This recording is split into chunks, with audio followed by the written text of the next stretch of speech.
I was always a rather curious person. Issues related to the occult and the paranormal attracted my attention a lot, so when a friend told me this story, I quickly felt the desire to verify if it was true or not. He explained the following to me. There is a website called icanseeyou.com, but it is not easy to find it. Certain requirements are needed for it.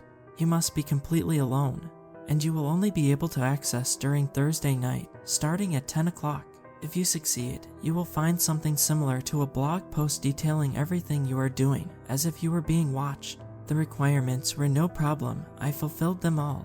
I had been living alone for several years, and nightfall was inevitable, so I just waited. The week passed quickly, and in the blink of an eye, Thursday arrived. I was thinking all day about what I was going to do. I even searched for information on the internet, but I didn't find anything interesting beyond what I had already been told. I made some time until the evening, and at about 10:30 I went to my room and got ready. I followed all the instructions that were given to me. I turned off the lights, turned on the computer, and opened the browser. It took me 5 attempts to access the website, but finally, when I was giving up everything for lost, it started loading a page. The design was quite simple, a completely black background and no image. Sure enough, I could see an entry whose title was "I Can See You." At that entrance, someone introduced himself in a way that, although it was somewhat disturbing, was quite cordial. "Good evening, dear visitor. I want you to know that I can see you." I was not quite convinced by what I was seeing. Of course, that feeling of disbelief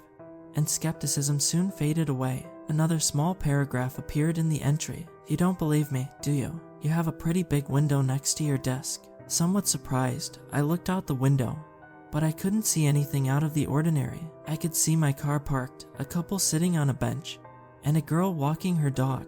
I'm not exaggerating when I say that I spent about 20 minutes looking out the window, but no matter how hard I searched, I couldn't find anything. There was no one who looked suspicious. My attention turned back to the blog, which added another text. "If I were in your situation, I wouldn't waste time looking out the window. Have you locked all the doors properly? And what about the windows? I know it's summer and it's hot, but do you think it's safe to have the dining room window open in your situation?" I quickly left my room and headed to the dining room. Sure enough, the window was open. I closed it. I pulled the latch on the front door. I was so scared that I decided to pick up a knife.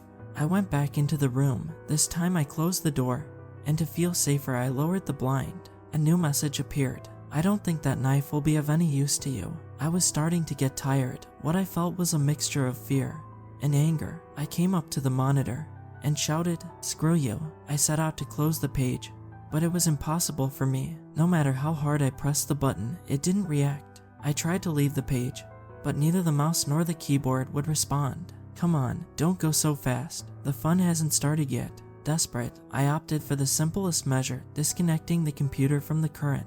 At that moment, the little skepticism that was left in me completely disappeared. The computer was still on. The last message that I would receive that night appeared on the screen. That last one really upset me. I had planned to end this by the good way, but I see that it will not be possible. I have told you before that the best option was to close doors and windows, but I must confess something. The danger is not outside this house, but inside.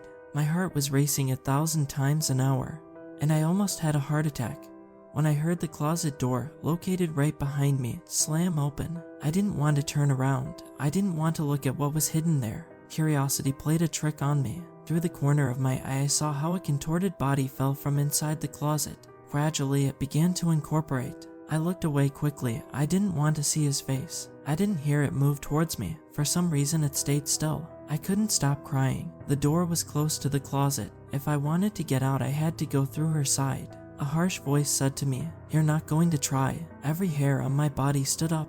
That thing had read my mind. I decided to take a chance. I opted to turn around and run out the door. This was my biggest mistake.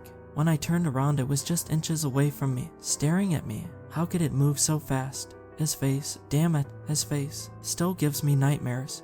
To this day, I don't really remember what happened next. I just woke up in this strange place. I think I've been here for several months, maybe a year, I'm not sure. It's always dark. There's no door, there's no walls either, just this damn infinite darkness. I never get visitors, but that doesn't mean I can't communicate with the outside world. You see, in this strange place there is nothing except a computer. Sometimes, with a little luck, I can talk to some other user who manages to contact me. I want you to know that I can see you,